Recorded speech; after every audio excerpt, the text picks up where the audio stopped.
My childhood made me act like a cold-hearted, erratic.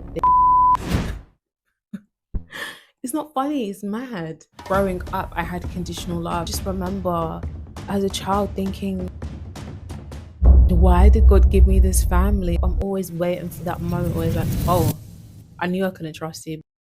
I don't have any tea, and I wanted tea to be my signature when I come on the camera and talk to you guys about things that are quite vulnerable. If I was drinking a tea right now, it probably would be spearmint tea because it's great for just before you go to sleep. It's really relaxing and quite soothing. Today, I wanted to talk about how my childhood made me act like a cold hearted, erratic. And it has everything to do with my attachment style. It was about 3 months ago. I think November, I had just finished dealing with a guy. I just kept finding myself in cycles with men where I would think I liked them, but really and truly I didn't. I think I was just getting validation from the attention they were giving me. I was getting validation from how they made me feel. And so I was confusing that with liking them. It made me stay in a lot of situations that just weren't benefiting me. I think my final straw was that situation that happened in November. That was the trigger that allowed me to realize that I actually had a deeper issue, and it wasn't just this person that was causing me to act like a crazy person. It was things that had started in my childhood. From then, I had realized that I have a disorganized attachment style. A disorganized attachment style is also synonymous to someone that has a fearful avoidant attachment style. And lucky me, that is one of the most complex attachment styles out of the three. There's a avoidant, anxious, and then fearful avoidant. So mine is essentially a combination of the two. I'm just gonna go on Google and get the definition of a fearful avoidant, just so that you guys can understand what I'm actually talking about. A fearful avoidant attachment is an insecure attachment style that causes people to feel conflicted about close relationships. People with this style may want to be close with others, but also fear it and feel the need to distance themselves. So, the characteristics of this attachment style is conflicting of emotions. So, I would feel confused about how I felt a lot of the times. I just wasn't able to pinpoint how I felt. Fear of rejection is also the second characteristic. I feared rejection heavily. For me, it felt like a blow to my self esteem. Anything I could do to avoid being rejected, blocking someone or cutting someone off before it ended, like I would do things like that. And another characteristic is difficulty trusting others. I think this is probably the biggest one. I do not trust anyone. And it's not like, oh, trust no one and all these Tumblr quotes and yeah, like I don't know, the people that like to make it seem like isolation is the best thing. I genuinely struggle with trusting people because I feel like whatever I share with you, you're gonna use it against me eventually. I'm always waiting for that moment where it's like, oh, I knew I couldn't trust you. I have a huge, huge trust issue. It's quite sad because it could even just like it's really got nothing to do with the other person. It's got everything to do with myself and everything to do with how I view people based on obviously like the things that stem from my childhood. The next characteristic is uncomfortable with physical touch. It also says or emotional intimacy. At first, I didn't like people touching me. I didn't like people hugging me. I didn't like people holding my hands. Like I just like yuck, like why are you touching me? But I'm way past that. But I would say the emotional side definitely I felt like vulnerability was such a weakness, and it ties back to the trusting. I always felt like I can't tell people anything because they're going to use it against me. Okay, a memory that comes to mind as to where I feel like this attachment style developed was being a young child and living in a very hostile environment where you see your parents are at each other's necks. You see your parents are very hostile towards each other. You see that they are very tense a lot of the times. I remember just thinking as a child, like asking God, couldn't have been older than 10 because this is when we still lived in our um old place. It's not my current place. Just remember as a child thinking, why did God give me this family? Like, why did God give me a family that don't like each other? I don't know if my mom likes me. Like, all those questions that went through my mind. So, obviously, growing up in a very hostile environment and then having to be on eggshells because you don't know what you're going to get with your parents. As a child, I overanalyze a lot of things because I was trying to assess whether something was safe for me to do. I was trying to assess whether it was safe for me to approach my parents. I saw they were in a bad mood. I didn't want to bother them. And I just began to rely on myself as a child. The memory I can think of that's just come to mind was like being yelled at for something, like being sat down as a child and being told all of these horrible things that you do. And it probably was true. Like I wasn't the best child, but it's just I wasn't allowed to say anything back type of thing. So I'm just being told all of these things about myself that my parents didn't like about me and I wasn't able to respond and I just kind of had to like take it because I was the child and they were the parent. I guess you just learn to shut down. And also I when I would feel like these emotions, I was told to keep quiet. I wasn't allowed to cry or if you cry I'll hit you more. Like those types of things. I guess that really messed with me because I wasn't able to really learn how to regulate my emotions. I saw that growing up, like I saw that with how I treated other people, is either I snapped and I made myself seem crazy, like absolutely insane, or I just completely cut people off. I wanted to talk about how it showed up in different relationships that I had. The first relationship on the list is romantic relationships. I don't want to say I was in a relationship because no, I was in something. I was in something for about 2 years. Looking back, I can say it was quite difficult to be in a relationship with me. I was not the best at communicating. I shut down when things got really overwhelming. I would panic and I think, oh my gosh, like this is the end of it. They don't want to be with me anymore. I remember one time we had got into a disagreement and I physically, like I had a panic attack, couldn't breathe. I felt like my chest was caving in, my eyes were getting watery, and I froze. Or sometimes it's like I would shut down because I know how my mouth can get when I'm really angry, and I know how snappy I can get. So I just because I know how nasty I can be, and it's not something I'm proud of. This is something that I have to give myself grace for, because I didn't think this was a bad thing, but obviously now looking back, hindsight is 2020. So you realize a lot of these things that you carried in your relationships were quite toxic.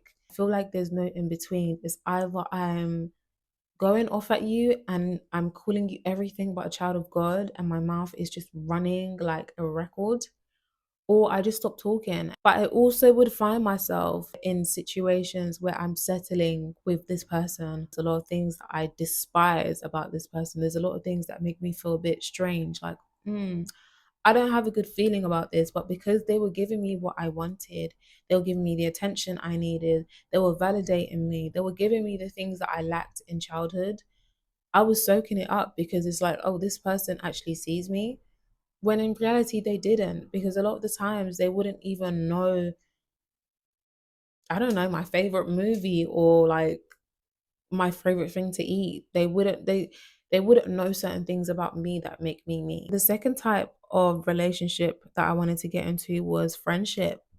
I want to say I struggled with maintaining friendships. It's like something to do with her birthday, and instead of saying that I didn't have the funds to celebrate her birthday with her, I just ghosted her. And for me, it was kind of, I was embarrassed to say that I didn't have the money to do it because I just feel like I'm grown now. I should have certain things in place. Because I was so ashamed, it stopped me from being vulnerable with this person. It stops me from being open with this person. And it could have potentially ruined a friendship. And thank God that she is so forgiving. And thank God that she understood where I came from because I explained everything to her after and I apologized But it's just things like that. Like I won't be able to maintain friendships, and it's not because of anything. It's just I do weird things. That's how relationships in my life have broken down with friendships, anyways.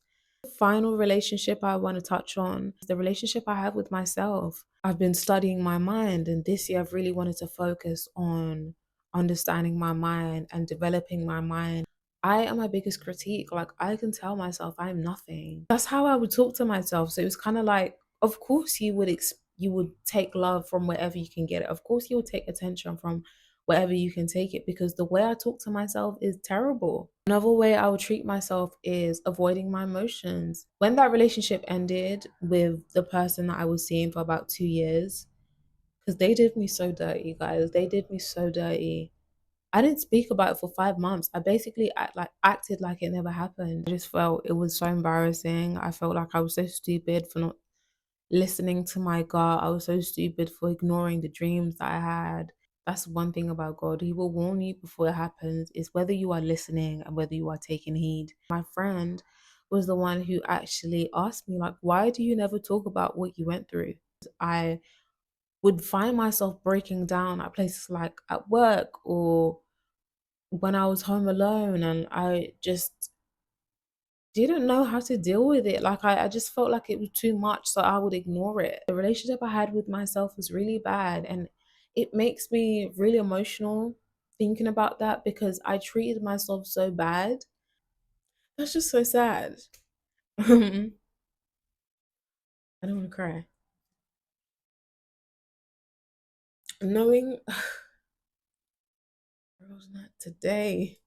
Knowing what I know now and how much I try to pour into myself now, like I wouldn't dare do that. I see myself as the child that I was when everything was horrible at home. If a child came to me and was upset about things, I wouldn't ignore the child. I would speak to the child, I would help the child, I would be there for the child, but I wasn't there for myself. My younger self was hurting and I wasn't recognizing that. It didn't start with this person and how they did me dirty. That was just a symptom of the deeper issue. I would just dismiss myself like how I was dismissed in childhood, and I would tell myself, I can't cry. Like, this is so stupid for crying. Like, you're so dumb for crying. Like, this is your own fault. Just how I was chastised as a child. It breaks my heart to even say that aloud. I think it's quite sad.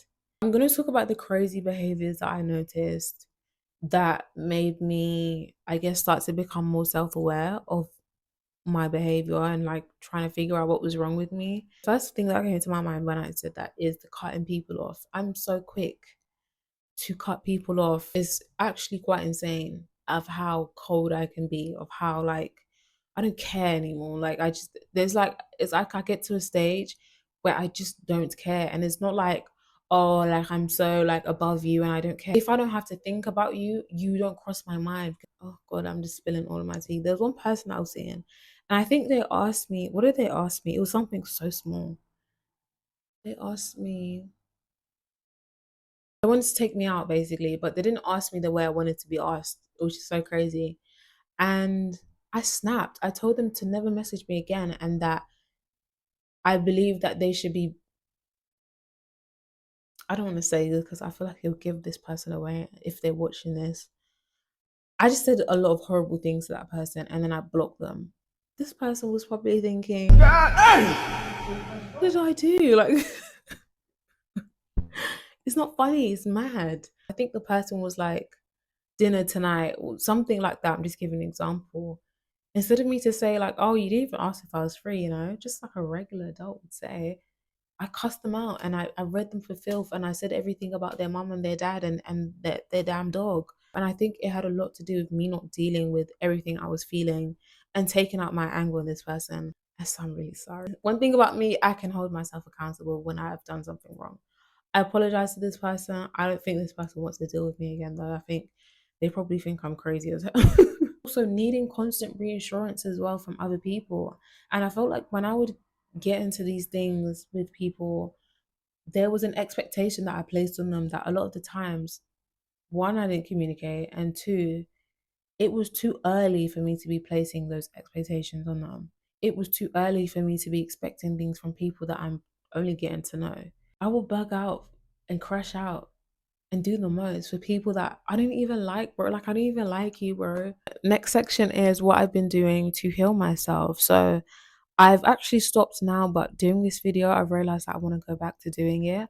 I journaled every single day from that day forth that I figured out what was wrong with myself. I went into ChatGPT and I basically explained to him my attachment styles, what I wanted to work on, and I asked him to give, or asked it to give me journal prompts for every day of, let's say, like 2 months. Same way people brush their teeth every day, I will journal every day. I also started having more conversations with myself. I don't know what it's called, but basically I would ask myself a question, and depending on how like my body would react, if I would notice myself tense up or if I would feel weird in my stomach, I would take that as a no, just trying to figure out how my body responds to certain things so that if it was to happen again, I know, don't dismiss this, something is going on here. I think it's really important to have conversations with people that are not yes men. One thing about my friends that I love, I don't have yes men around me. When I'm wrong, they will tell me what you did was wrong. And what I'm really grateful for is even when I've done something wrong, they don't treat me any differently. They don't stop talking to me. Growing up, I had conditional love. If I did something wrong, my parent wouldn't talk to me, or if I did something wrong, I was beat for it, rather than actually having a conversation with me. Talking to my friend really helped.